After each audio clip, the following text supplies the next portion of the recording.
I'm Unger to the Max coming at you with today's episode of the Sports Room Talk Show. A salute to you.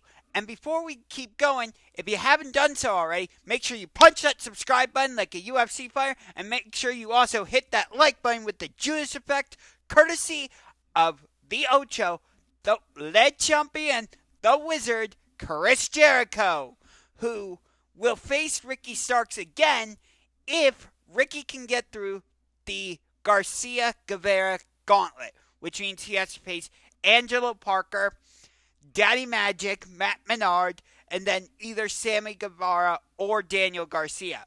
Ricky won't know until the night of when they tell him. And then, only then, will he get to face Chris Jericho.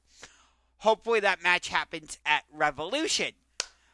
But maybe we'll get into wrestling later in the show, but we'll see. If not, it'll be in a different episode. So, for all you wrestling fans, stay tuned, because there will be more wrestling content coming. But, in the meantime, I want to say thank you to everyone who has recently subscribed to my channel. Before, like a couple days ago, the last I had checked, I had like 464 subscribers.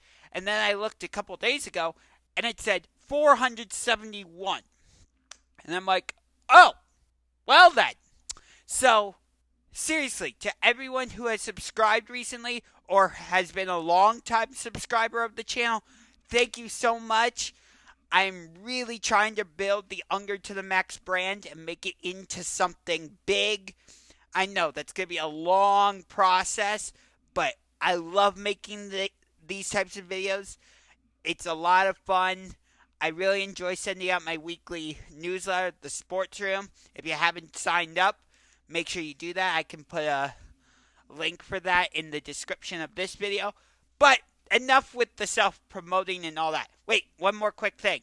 I also run a Discord server called the Combat Sports Fan server. So if you are a fan of UFC, AEW, WWE, or just wrestling or MMA in general, come join my Discord server. Maybe I'll put a link to that in the description of this video. We'll see. But enough with all the self-promotion and all that type of stuff, because that's not what you came here to watch. Trust me, I know. Let's get to the content of today's video, because that's what you came here to watch. Again, you didn't come here to listen to me stroke my own ego. Anyway, so first of all, the Super Bowl is set. It will be the Philadelphia Eagles taking on the Kansas City Chiefs. And I will look right now on the ESPN app. No, I don't care about the Pro Bowl. Right now, Philadelphia is a minus 1.5 point favorite. Both teams are coming into this game at 14-3. They were the number one seeds in their respective conferences. So it's not surprising that we got this Super Bowl. These playoffs were meh overall. I didn't feel like they were anything spectacular or anything. Some teams kind of just showed up and were like, hi, we're here, but we're going to see ourselves out now. There were some games that were very exciting, but all the higher seeds won mostly. So, yeah, the playoffs overall were okay at best. Yeah. But, like I said, the Eagles are a 1.5 point favorite. However, I am actually going to give the Kansas City Chiefs the slight edge in this game. Why? Well, it has nothing to do with Patrick Mahomes. It has nothing to do with Travis Kelce. It has nothing to do with their offensive coordinator, Eric Bieniemy, which I've heard recently there's something maybe brewing between him and the Baltimore Ravens. We'll see if that goes anywhere. But it also has nothing to do with Andy Reid, which they're trying to make a whole storyline out of, Andy Reid is facing his former team in the Super Bowl, because, Andy Reid played 14 seasons, or was the head coach, I should say, for 14 seasons with Philadelphia. So everybody's trying to make that a big storyline. It's not a storyline I really care about. But anyway, the reason I give the Chiefs the slight edge is because what jerseys are the Eagles wearing in the Super Bowl? They're green jerseys. What jerseys are the Chiefs going to be wearing for this Super Bowl? They're white jerseys. Hold on 1 second.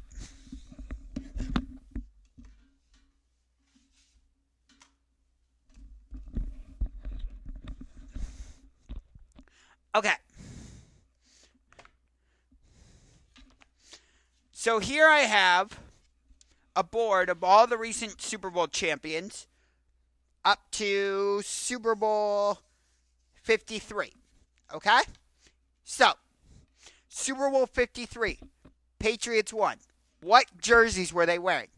They're white jerseys. Super Bowl 52, the Eagles won that Super Bowl wearing their green jerseys. Super Bowl 51, the Patriots, they were wearing their white jerseys. Super Bowl 50, Denver was wearing their white jerseys.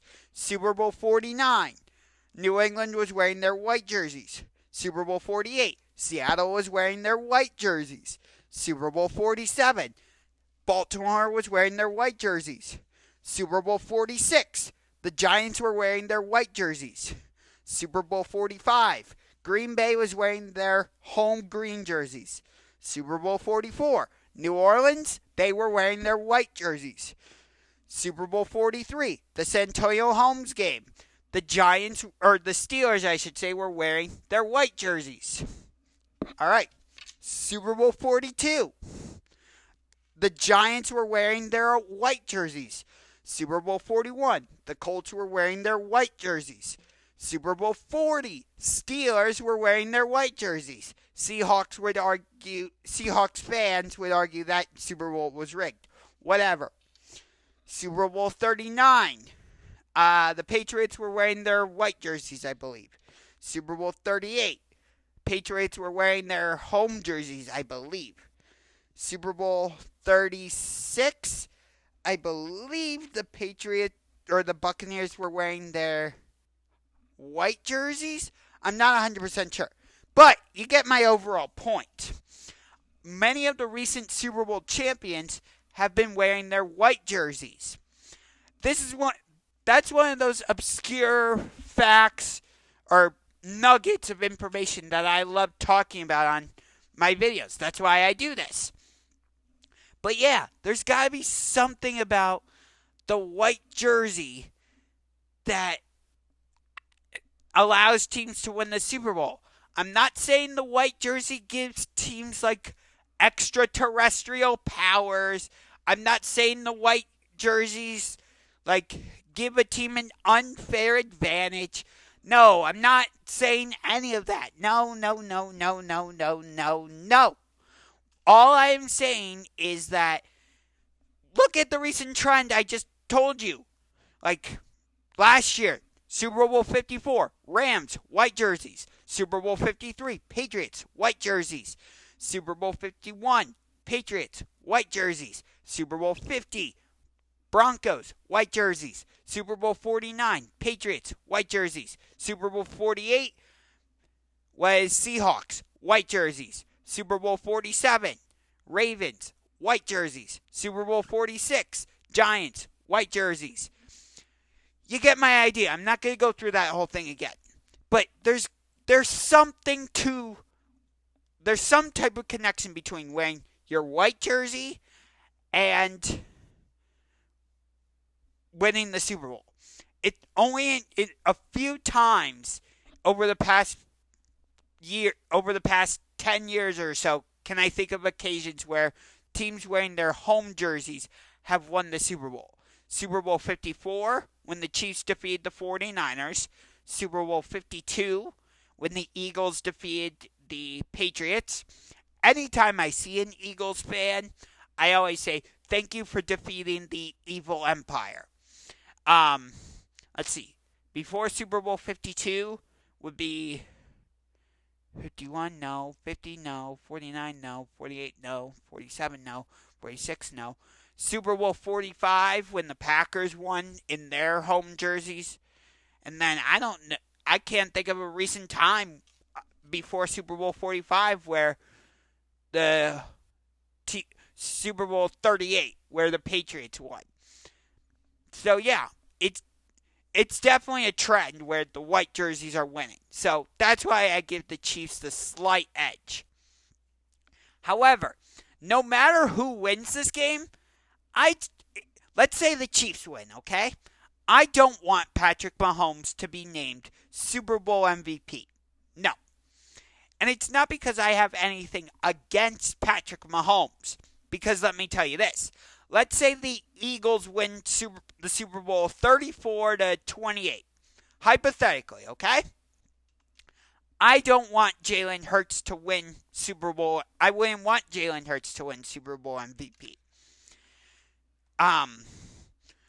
NFL honors are like the night or two before the Super Bowl. Patrick Mahomes is most likely going to win MVP. I don't want that. Let me explain something. So, just for clarification purposes. It's not that I have anything against the quarterbacks, because I understand how important of a position the quarterback is. So I understand why it's the quarterback who's always winning league MVP, Super Bowl MVP, whatnot. Because, Patrick Mahomes, this season he threw for 1,000 yards and he threw 26 touchdown passes or whatever. And then in the Super Bowl, it's like he threw for 450 yards and 3 touchdowns, no interceptions, yada, yada, yada. Again, I'm just making up stats. I'm not saying those are not accurate stats. If I really wanted to, I could look up Patrick Mahomes' regular season stats. But for my purposes of this discussion, I'm not going to do that. Because again, this is all just a hypothetical. So just stay with me, okay? But here's my thing. When the quarterback throws like a 5-yard pass to the wide receiver, and the wide receiver turns that 5-yard play into a 20-yard gain, who made that play? Was it the quarterback or was it the wide receiver? What is the wide receiver, Alex? And I would say, correct. You win $500. Yes, that was a Jeopardy reference. Rest in peace, Alex Trebek. But, yeah, it's like the quarterback gets way too much attention and too much of, oh my God, did you see this 20-yard pass? Well, no, it was actually a 5-yard pass that the wide receiver turned into a 20-yard play. And yet, it's like, did you see this amazing pass by the quarterback? How come the skill position players don't get that type of attention? I know we have Offensive Player of the Year, and we have Offensive Rookie of the Year, and all that type of stuff. But how come, I know Adrian Peterson won league MVP, and Julian Edelman won Super Bowl 53 MVP. But still, in general, it's the quarterbacks who are winning those awards. And, again, I have nothing against quarterbacks, but the wide receivers, running backs, tight ends, they should be allowed to win MVP, league MVP, and Super Bowl MVP. For example, Super Bowl 54, I wouldn't have given Patrick Mahomes Super Bowl MVP. He wasn't the reason the Chiefs won that. Were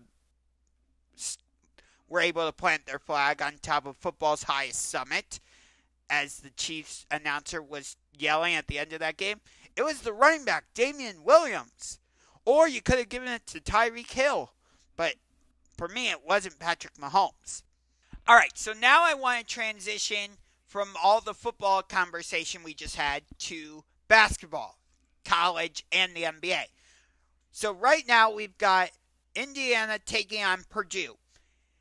More specifically, it is number 21 Indiana hosting the number 1 team in the country, Purdue, at Assembly Hall in Bloomington, Indiana. Dick Vitale and Bob Wischusen are calling the game for ESPN. So I would assume Jay Billis will be on part of the commentary team for the North Carolina Duke game tonight. Right now with 15:37, Purdue is inbounding it down 13-10 as a foul gets called, and I believe it is an offensive foul. Yes, offensive foul has been called on Purdue. Which, yes, Purdue is the number one team in the country right now, but do I actually view them as like the top championship contender? No. But then again, I can't really say who is like the top team in terms of championship contenders, because it feels like we don't have a dominant, definitive team where it's like, yeah, that's a championship contender. We have a bunch of very good teams, but I don't feel like anybody in college basketball has really separated themselves from the rest of the pack. And I can amplify this point by going through some of the results from today's slate of games. Like, check this out. So, Tennessee, who is the number 2 team in the country, barely knocked off number 25 Auburn 46-43. Okay? Right now, number 21 Indiana is leading number 1 Purdue 13-10. I get it, it's still early, but still. Number 13 Iowa State knocked off number 8 Kansas today in Ames, Iowa 68-53. Virginia Tech took down their in-state rivals, Virginia 74-68 in Blacksburg. Okay. Then you had Oklahoma State take down number 15 TCU today in Stillwater, Oklahoma. So, you see what I mean? There's not really like a definitive team where it's like, yeah, they're a championship contender. I don't really view that. And then like number 24 UConn barely defeated unranked Georgetown 68-62 today. And of course tonight you've got arguably the greatest rivalry in college basketball, if not the best rivalry in all of college sports, as North Carolina goes down the road to Durham to take from Chapel Hill to Durham, North Carolina, to take on their arch rivals, the Duke Blue Devils, at Cameron Indoor Stadium. This is going to be a new era for North Carolina and Duke. There's no Roy Williams on the sidelines for North Carolina, but there's no Mike Krzyzewski, no Coach K on the sidelines for Duke. So it's going to feel a little strange, but it's all good. But it's North Carolina Duke. What else do you need? Like, North Carolina defeated Duke in the Final Four last year, which I believe, if I remember correctly, that was their first ever meeting in the NCAA tournament, let alone the Final Four. And, of course, North Carolina defeated Duke at Cameron Indoor last year in what was Coach K's final game at Cameron Indoor. So you've got that. By the way, in terms of the Indiana-Purdue game, it is now 17-10 Indiana. But that's all I want to talk about with college basketball, because now I want to transition to the NBA, and specifically the Cleveland Cavaliers. So they just capped off a 3-game homestand in which they went 2-1, defeating the Los Angeles Clippers, falling to the Miami Heat, and defeating the Memphis Grizzlies. I'll get to the Grizzlies in a couple minutes. But of course I want to start with the Clippers game. The game against LA last Sunday, which was going on at the same time as the AFC Championship, that was supposed to be round 1 of a 2-round dynamic duo fight. Because in the first round it was supposed to be Kawhi and Paul George against Darius Garland and Donovan Mitchell, and then round 2 was on Thursday when John Morant and Desmond Bain took on Darius Garland and Donovan Mitchell. However, the Clippers pulled a Golden State Warriors maneuver. What do I mean by that? Well, when the Warriors played us here in Cleveland, they were coming up playing us on the second night of a back-to-back, having been defeated by the Boston Celtics in Boston the night before in overtime in the finals rematch. As such, the Warriors did not play Steph, they did not play Klay Thompson, they did not play Draymond Green, or as I call him, Drama Queen. Andrew Wiggins did not play, amongst others. And yet, the Warriors still went 23 of 43 from three-point range, and they defeated the Cavaliers 120 to 114.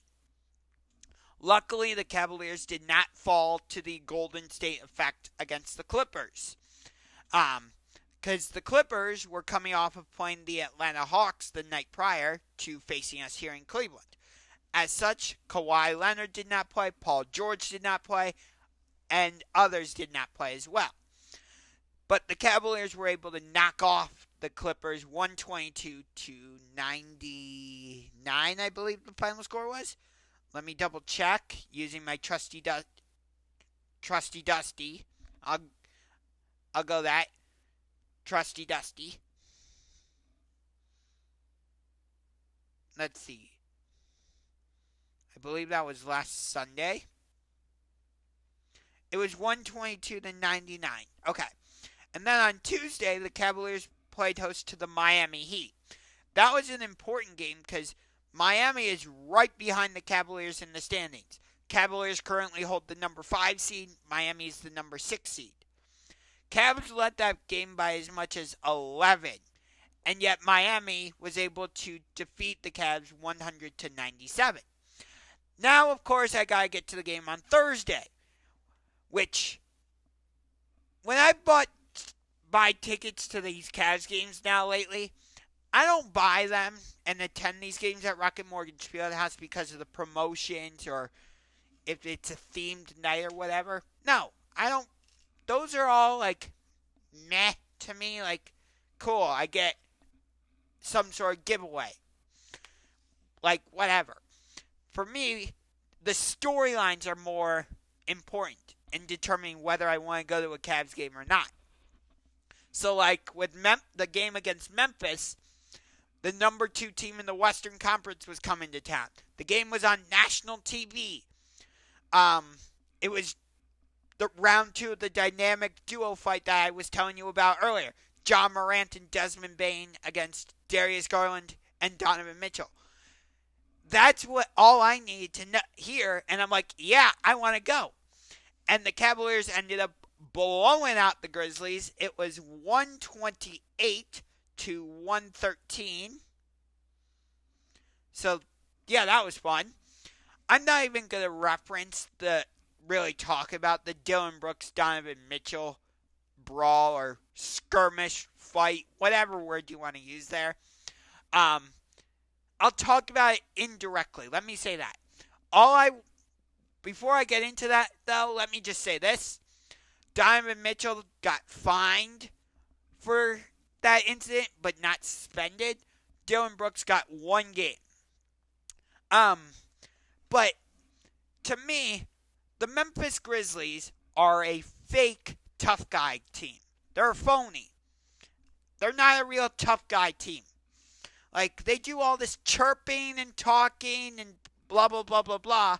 Like, yeah, we're not worried about anyone else in the Western Conference. We're just focusing on the Boston Celtics. Really? Seriously? Like, what? Like, okay, I get it, Grizzlies. Like, you feel like you're a championship contender. But check this out. You haven't been to the NBA Finals yet. You haven't been to the Western Conference Finals since, like, 2013 when you got swept by the San Antonio Spurs. And I feel like all this chirping and talking kind of started when they knocked off the Golden State Warriors in the play-in tournament a couple years ago. Well, guess what? The Warriors bounced back and they won the damn championship last year. And guess who they took out in the second round to get there? You guys, Memphis. So, like, Grizzlies, I'm sorry, but all this trash talking you're doing, It's what are you backing up? I mean, yeah, you've had some playoff success, but nothing spectacular. Like, wait, Memphis, were you the first team to come back from a 3-1 deficit to win a championship in the NBA Finals? Nope. You haven't even been to the NBA Finals. So, Grizzlies, you're a phony tough guy team. You're a fake tough guy team. I'm not even sure the Grizzlies are a legit championship contender. Looking at the Western Conference right now, the number 1 seed Denver Nuggets, I would say they're a championship contender. Memphis, like I said, I'm on the fence about whether they're a championship contender or not. Sacramento, I would say they are not a championship contender yet. Maybe if they get one more piece before the trade deadline, they could be a championship contender, but not right now. Dallas Mavericks, no. LA Clippers, when they have their full complement of players on the roster, like Kawhi Leonard, Paul George, Reggie Jackson, John Wall, Marcus Morris, Ivica Zubac, yes, the Clippers are championship contenders.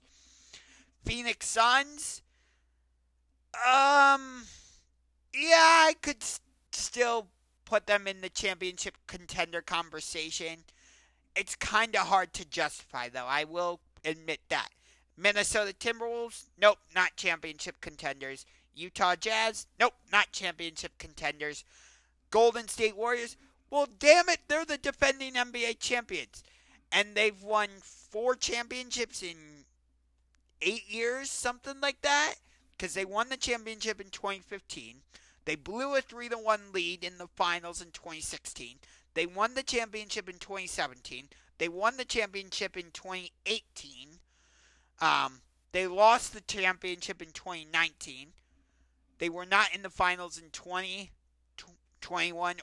And then they won the title in 2022. So, yeah, the Warriors are definitely championship contenders. And then the Portland Trail Blazers, no, they're not championship contenders. So, like I said, I'm on the fence about the Grizzlies. I like John Morant. I like Desmond Bane. No, I don't like Dylan Brooks anymore. I think he is a dirty player. Just to go back to his little incident with Donovan Mitchell, he knew what he was doing when he rolled around and went bang. He knew where he was aiming. That was intentional. I fully believe that.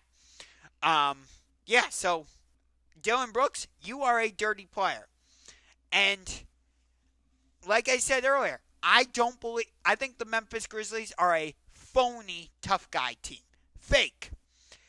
And it's hard for me to say that because, like I said, the Grizzlies, they've had some good teams in the past.